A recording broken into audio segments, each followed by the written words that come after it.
Nafarroa baik uste du murrizketak beharrean hitz egin beharko genukela erreformetaz. Eta uste du hitz egin beharko genukela nahita nahiez Nafarroan beharrezkoak diren aldaketa guzti horietaz.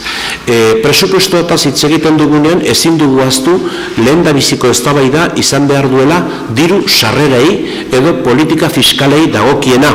Eta bigarrena baita ere egin behar den gastu publikoa zehaztasun osoz eta zuhurtasun osoz egin behar dela, eta neurri horretan esan beharra daukagu UPN PSN-ek momentu honetan Nafarroako kontu publikoak guztiz zabarkeria batean dauzkatela sartuta eta guztiz porrot eginik dagoela Nafarroako politika presupuestarioa.